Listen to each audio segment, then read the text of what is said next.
Well, hello, my beautiful reader friends, and welcome back, or welcome for the first time if you are new here. My name is Lori Beth, and welcome to my little corner of the internet, aka my booktube channel, where we get into all of the bookish small talk.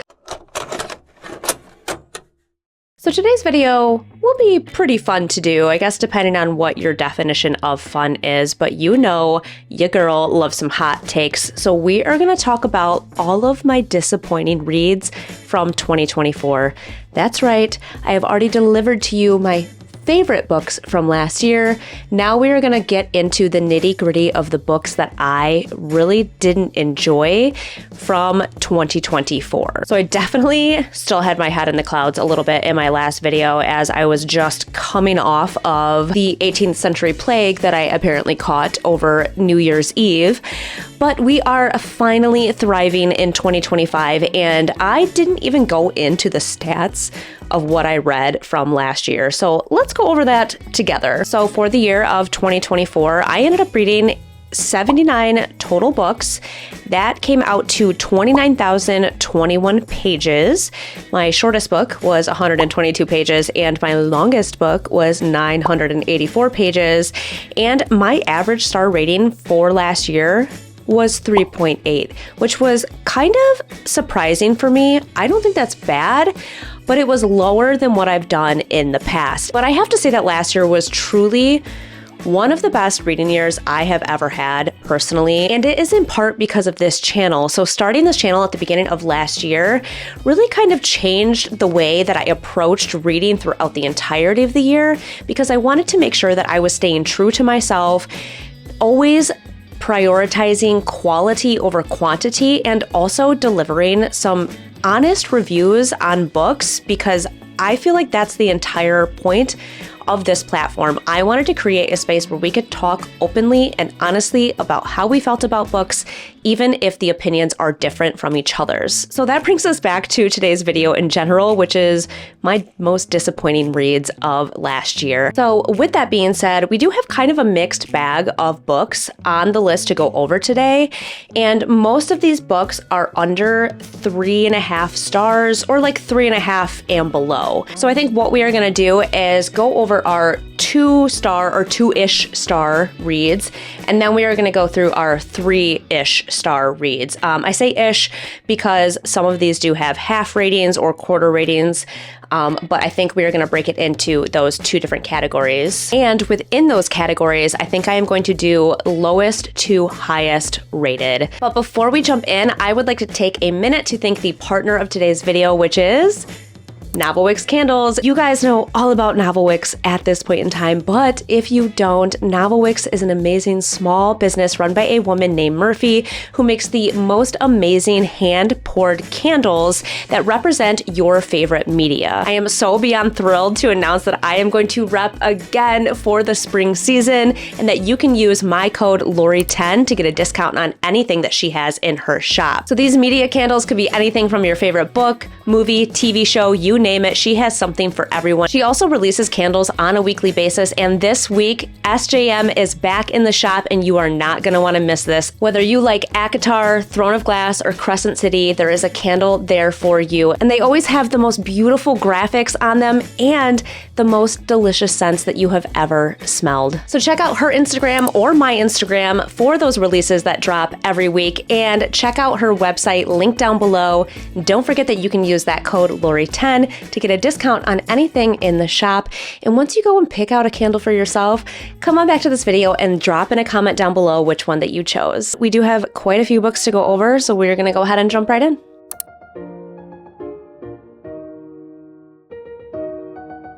All right, so first up on our list is a book that I have talked about a few times in a few different videos, and mostly because it did just end up being such a disappointment to me, and I was so bummed about it because the entire premise sounded right up my alley, and that is A Tempest of Tea by Hafsa Faizal. And I have also talked about how this is one of the most stunning books that I have on my bookshelf, and also one of the most disappointing. So I rated this book 2 stars, and if you don't know the premise of this story, we follow these 2 main characters that are kind of like this brother-sister relationship, but they're not actually related. They kind of stumble into each other's lives when they are young, and they kind of cling to each other and develop this way to get by and survive in this world that coexists with humans and vampires. So as they grow up, they open this tea shop that is a tea shop during the day, and then at night it runs as kind of like this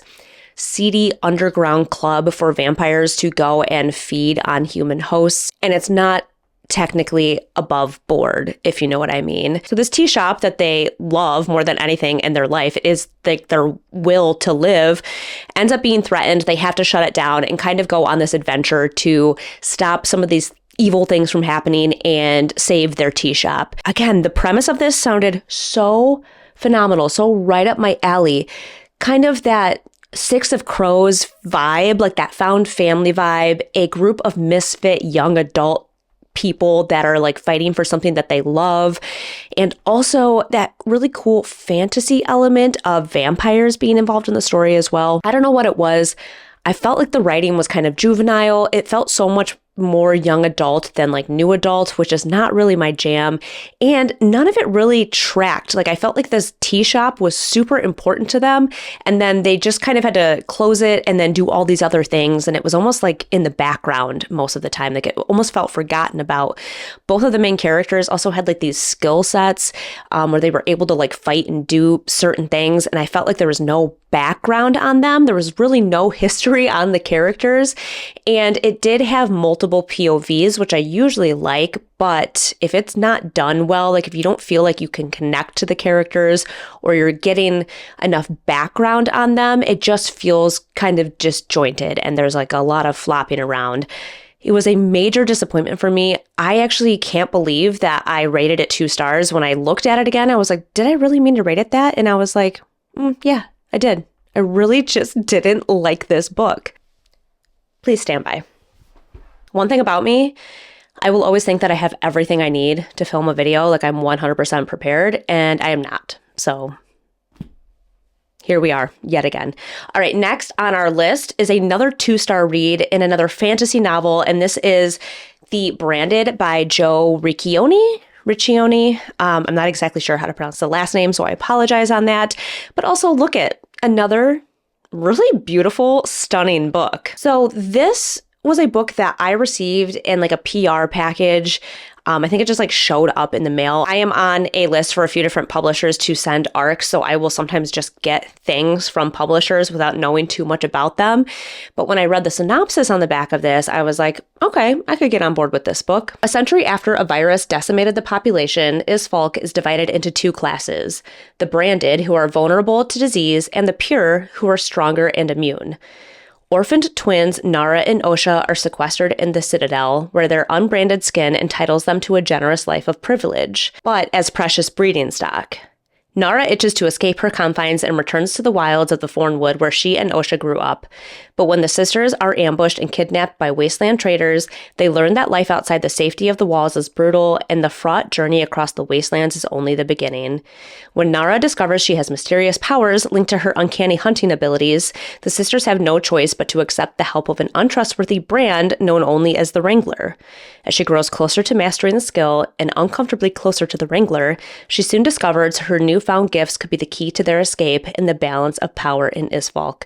So, I mean, that's a stunning synopsis to a story and has so many tropes that I would usually fall for.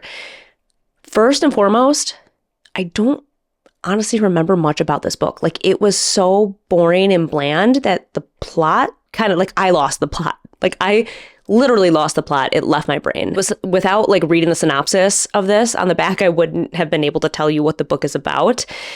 Also, it felt so copy and paste to other fantasy novels. Like, it was almost icky. Like, I didn't like how similar it was to certain things. It didn't feel like it flowed right. The pacing felt very off to me.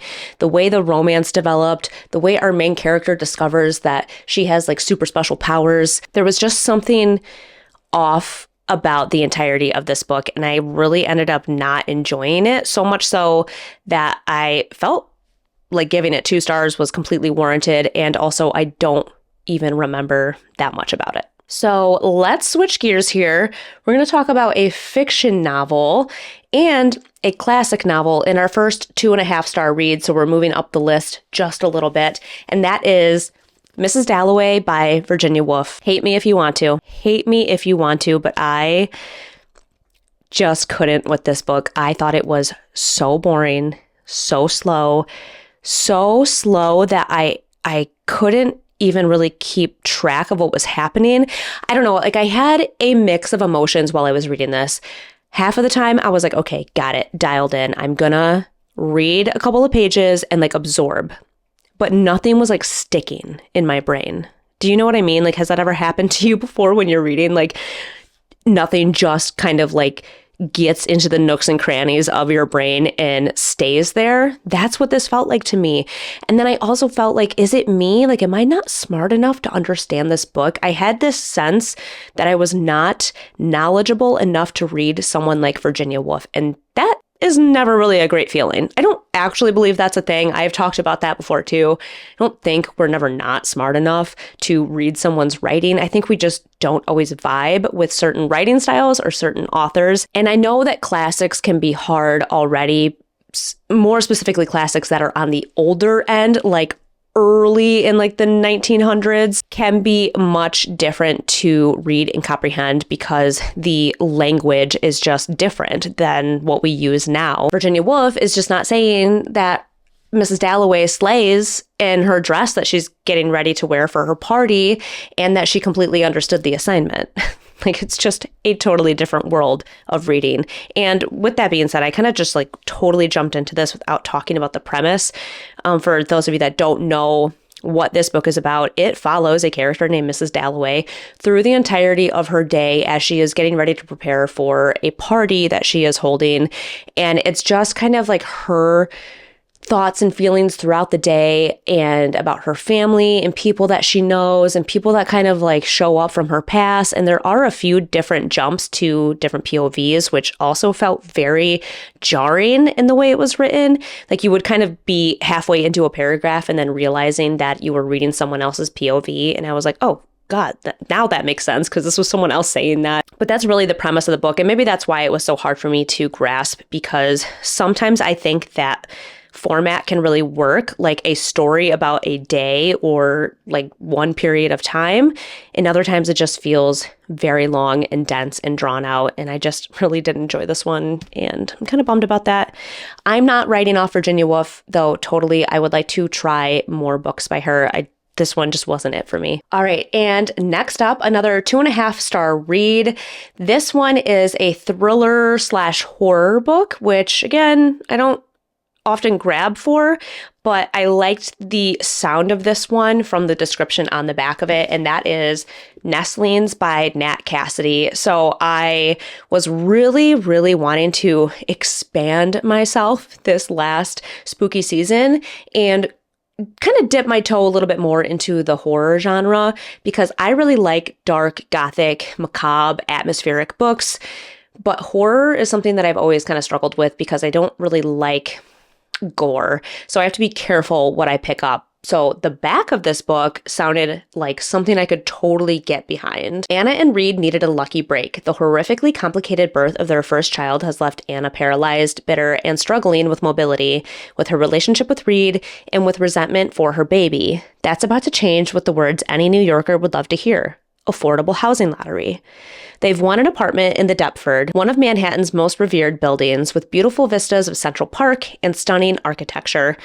Reed dismisses disturbing events and Anna's deep unease and paranoia as the price of living in New York. People are odd, but he can't explain the needle-like bite marks on the baby. And then it also has a blurb on the back saying that this harnesses the creeping paranoia of Rosemary's Baby with the urban horror of Salem's Lot. And I was like, perfect. Those are two like scary things that I can definitely get behind and, you know, try this one out. It was nothing. It was not scary. It was not surprising in any way. And if anything, I felt like the author kept, like, he was like pulling too many scary or horror tropes into one book. When I read the back about them moving into this apartment building in New York, I was like, oh, this is going to be like a sentient building, something creepy, crawly within the walls or the building itself, the history of the building, which was part of the book, but there was more elements that kind of like kept coming in that just seemed completely out of left field and didn't really like flow with the whole story. So not only did it end up not being really scary or like a horror book, I wouldn't even classify it as a horror. I just felt like it was like there was too many things happening.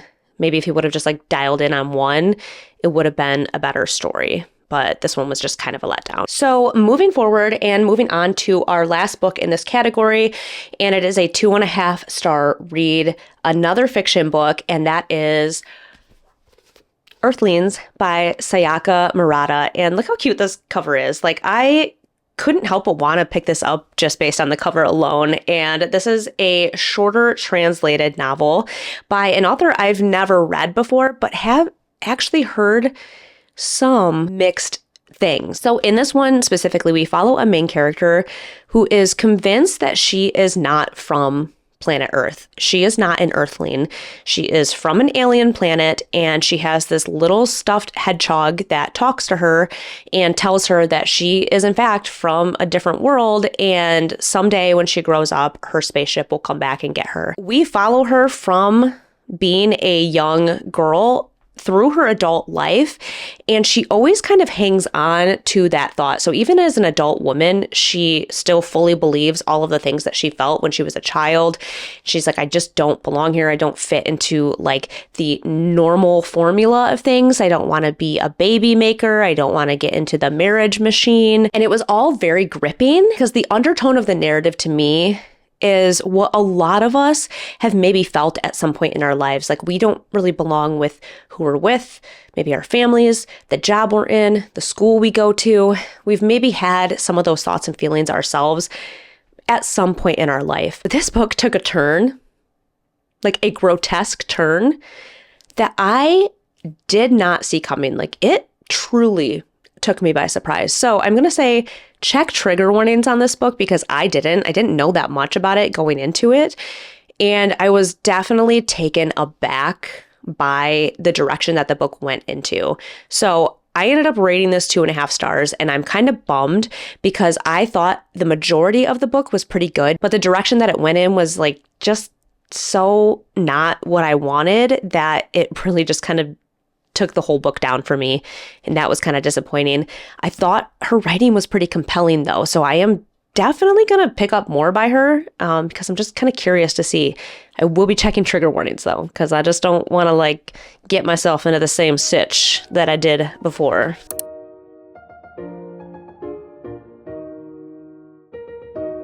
All right, so moving on to our next category, and our first book in this category, which is a 3-star read, and one that you've heard me talk about, I feel like a handful of times, but I can't help it. It just has to be on the list, and that is The Atlas Paradox by Olivia Blake. Now, I feel like I've talked about Olivia Blake in a couple of different ways on the channel. Like, she was on my best books of 2024 because I loved Alone with You in the Ether so much. I also loved The Atlas 6. The Atlas Paradox, which is the second book in the Atlas 6 series, was a big old flop for me, and I was so disappointed. So I thought that the Atlas 6 was a great blend of not just dark academia, but fantasy as well. You're following a group of people that are basically experts in very specific types of magic, and they are recruited to go and study for a year under this guy named Atlas in his big fancy manor house with a magical library. And I was like, boom, sold, love it. I really liked the first book. I thought the pacing was really great. I liked the different POVs. I liked getting to know different characters. And again, I thought it gave me so much of like what I wanted. The fantasy element was pretty heavy in the book, which I really appreciated. And also just the atmosphere, the setting. And there was like kind of some action stuff happening in the book as well. I just felt like it was very compelling and really easy to read. The Atlas Paradox was just kind of a long book of nothing. Like if ever there was a filler book for a series, this is it. I think maybe in like the last 2 chapters of the book, all of these things started happening, and I was like finally compelled to maybe carry on with the series. But I still just don't think it's enough to keep me going because I haven't read the third book. This one turned me off so much. I don't really have the want to continue on. Because what if I get myself in the same situation? Like if I start reading book 3 and I'm like, any minute now, something's going to happen. So I'm going to keep reading because what if I miss it? Like what if it picks up here? And then I get to the end and I was like, oh, wow, I really just needed to read these last 20 pages and I would have known the entire plot of the book. And another 3-star read on our list and another fantasy book on our list is Evocation by S.T. Gibson, who is honestly an author that I love dearly, but this book just did not do it for me. I actually have 2 copies of this book placed precariously behind me, behind candles and such, so I'm not going to try to get them out for the video. But this one was just kind of a letdown for me because, again, the premise behind it was right up my alley, and also I know that I really like the author. So I've talked about A Dowry of Blood so many times. Love that book so much. I even really like An Education in Malice, which is another S.T. Gibson book. So when I got my hands on Evocation, finally, I was like, yes, I can't wait to read a 5-star read from S.T. Gibson. Again, I am here for this. So in Evocation, we follow our main character, David, who is a lawyer by day and kind of like moonlights as a psychic during the night and on the weekends. So he makes extra money by doing readings and seances for people like outside of his day job. So he comes from a long line of family members that have been part of this society, if you will, of occult members. And David has come to realize that he has a curse on him that was placed on his family like centuries ago and always continues to move to the youngest male heir of the family. And at this point in time, that is David. So all of these weird things start happening to him and he doesn't know what to do. So he reaches out to his ex-boyfriend, Rise, and Rise's new wife, Moira, because they also dabble in the occult. And he's kind of hoping that the 3 of them together can solve the mystery of how to get this curse off of him and his family. Love everything about this. Love this dark, gothic, occult vibe. Each character in this book does something different within the occult, which I thought was really cool to have kind of like a little flavor of everything. But what happened in the story is it transformed into a book about polyamory and how to live in an open relationship with someone. And if I'm being honest, that is something I would totally read about too. I just felt like it overshadowed the entire book and you kind of got less and less of the magic and the solving of this curse through using magic than you did about the relationship. Like it just kind of transformed into this book about how now Rise and Moira are going to include David in their lives and successfully live in a loving, caring, open relationship. But I felt like the book started as one thing and then transformed into something completely different and left me feeling like I was missing the actual fantasy, witchy elements of the book that I really picked it up for. So that kind of ended up being a disappointment. That so far has been my least favorite S.T. Gibson book. And I honestly really hate that.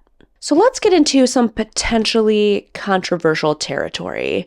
The next book on our list is another 3-star read and yet another fantasy book, and it is The Assassin's Apprentice by Robin Hobb. Am I going to get hate for this? We shall see. But before we jump into it, let's read the back of the book because I want to make sure I at least do the synopsis of this story justice. Young Fitz is the bastard son of the noble Prince Chivalry, raised in the shadow of the royal court by his father's gruff stableman. Fitz is treated as an outcast by all the royalty except the devious King Shrewd, who has him secretly tutored in the arts of the assassin. For in Fitz's blood runs the magic skill, and the darker knowledge of a child raised with the stable hounds and rejected by his family. As barbarous raiders ravage the coasts, Fitz is growing to manhood. Soon he will face his dangerous, soul-shattering mission. And though some regard him as a threat to the throne, he may just be the key to the survival of the kingdom. So the thing about Robin Hobb is she is a true fantasy author.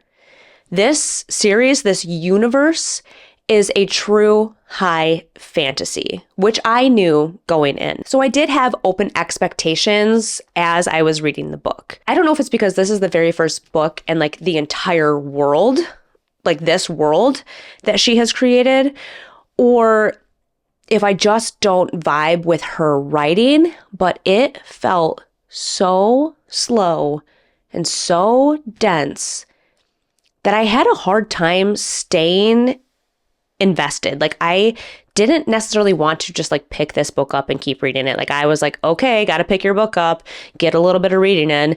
And I hate having that feeling when I'm reading a book. We also follow Fritz from the time he's like a very young boy into more of like his like kind of later teen years, early adulthood. And I don't know if the pacing just fell off. Like we spent way too much time with him as he was young. I think I would have enjoyed more storyline of him being in those teenage years, like in the adult-ish time, because this was another case of nothing really happening throughout the entirety of the book. And in the last like 40 pages, it was like boom, boom, boom. All of these things started happening, like exciting things that like kind of pulled me in and gripped me. So I do want to continue on with this series. And I do think it's more so my first thought behind this, that it's like such an extensive series that it's very slow burn, lots of building, but building that is worth it long term.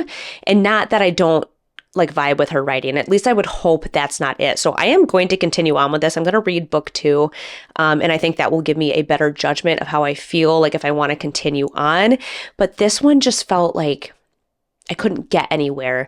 And the magic is very much an undertone of the story. And I really do love books like full of magic, like with very intricate or like very prominent magic systems. And this one is not like that, at least in this book. Again, this is the only one I've read, so I can't speak to the entire series or world that she has created. I would like to continue on with it and at least get a better idea from book 2, hopefully. But this one kind of ended up being a disappointment, and I was so bummed because I was like, Robin Hobb, oh my God, like everybody talks about her so much. And then I was like, well, maybe she's not for everyone. So next up is our last 3-star read, and another fantasy, because you know I just love some fantasy. It's funny how I had so much fantasy on my best books and also on my worst books, but I think I have very high standards for the fantasy, at least I personally enjoy. But we have A Fragile Enchantment by Allison Saft. So I will say that I noticed a trend happening with myself this year,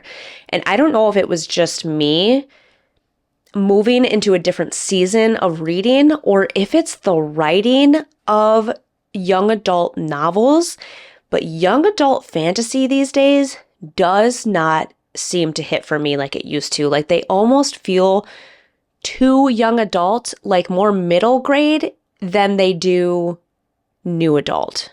You know what I mean? So the premise of this one was really cool. Like I really liked the idea of it. We have this main character who can create magical garments. Like she can create feelings out of the clothes that she makes. Like she can ask you, what is it that you want to display when you are wearing this? And you tell her, and she like sews that into the outfit. I was like, that is super cool. Love the thought of that. So she gets commissioned to go to the capital of wherever they live, like to the palace, and create garments for the prince and his wife-to-be.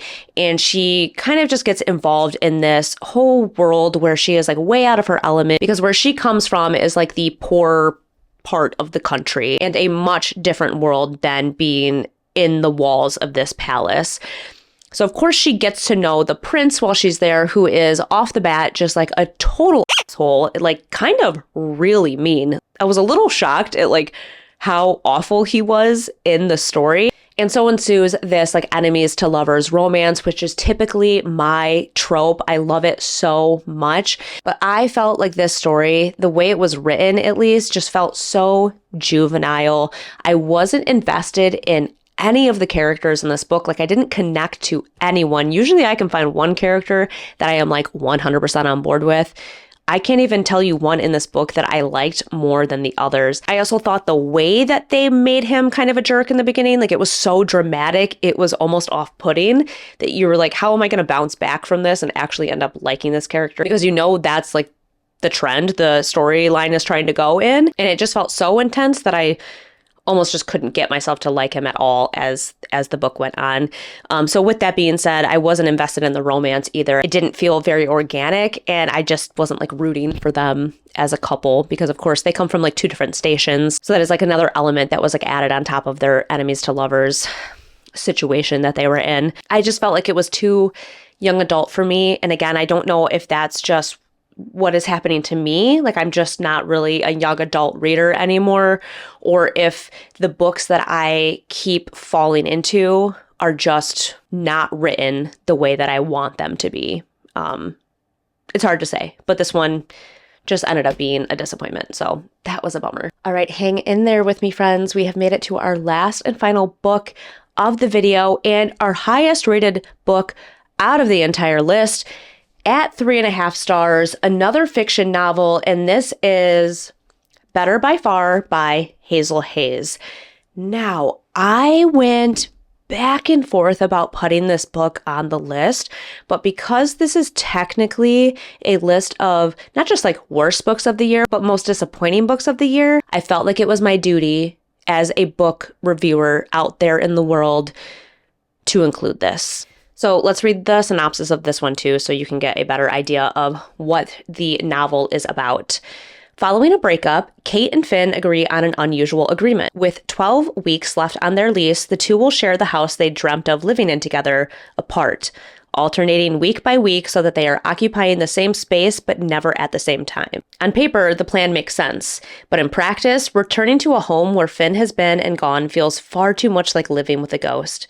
This fresh grief dredges unhealed sorrows to the surface, and soon, Kate finds herself adrift in her own subconscious, trapped in the space between loving someone and letting go. This genre-defying novel is unlike anything you have ever read, and yet at its core is a story we all deeply understand, a story of love and liminality and the ways in which grief grips us all. Prepare to laugh and cry. Hazel Hayes will break your heart, but then she'll mend it for you. There have been multiple occasions when I've talked about Hazel Hayes because of her first novel, Out of Love, that I fell absolutely head over heels for. I was like, this woman is it. This woman is going to be a big author for me. So when I had to wait, I think it was like 2 years maybe for this one to come out and to get my hands on another book of hers, I was beside myself and I was chomping at the bit to get it as soon as it dropped. And then I read it as quickly as possible. And then I was like, it just didn't hit like the first one did. And man, if that's not one of the worst feelings as a reader, I don't know what is. Not that this was a bad book, because it wasn't. I rated this 3.5 stars. Her writing is solid. Like, you can tell that this woman is just smart and witty, and she can write characters that feel very, very deeply, which I love, because I love connecting to characters on a level that is probably unhealthy. Some might say unhealthy. And I also like that she writes books about love that are not necessarily love stories. So we're reading about characters that are breaking up at the beginning of this book, and now they are trying to figure out how to kind of live around each other while they are figuring out what to do next. Like, where do they go next? What are they going to do with their lives next? Is this really what they want? I think I was just so in love with her first book. Like, that one was so flawless, like 5-star read, flawless to me. So I think this one just ended up lacking some of that depth for me. Like, the first book was so raw and vulnerable and made me feel everything from the characters that I couldn't help but be completely in love with it. And this one was just lacking a little bit in that area. So I was a little disappointed by that, because I know what she's capable of as an author. Like, she has delivered it to me before. Like, she's literally put it on a platter and said, have this for dinner. And I ate it up. And this just wasn't quite there. It didn't hit the mark. I am definitely going to be looking forward to her next novel because maybe it was just the specific characters in this book and the way they were written. That was the problem for me. I don't know, there was like a misconnection somewhere. But I still think that she is such a solid writer. And again, an author that's writing about love, but not necessarily a love story. Like, I love the premise of a book like that. Like, a happy ending will get me every time. But sometimes we need things to be real and about real life. And I think she's very capable of doing that. This one just right below the mark for me. And it was such a disappointment, mostly because I waited like 2 years to read this and it just didn't hit like the first one did. Well, there you have it, my friends. Those are all of my most disappointing reads from 2024. As always, I would love to know if you have read any of the books that we talked about in today's video and what your thoughts and opinions on those books were. Maybe try to change my mind about them. You know, I'm always open for that conversation. Or what were some of your most disappointing reads from last year? Drop those in a comment down below. I would also like to thank Novelwicks one more time for partnering with me on today's video, and don't forget that you can use that code Lori10 to get a discount on anything that she has in the shop. And if you liked this video, go ahead and hit that thumbs up button because it always helps a girl out. And if you want to make sure you don't miss any of my other upcoming videos, go ahead and hit that subscribe button too. As always, it has been an absolute blast, and I can't wait to see you guys in the next one.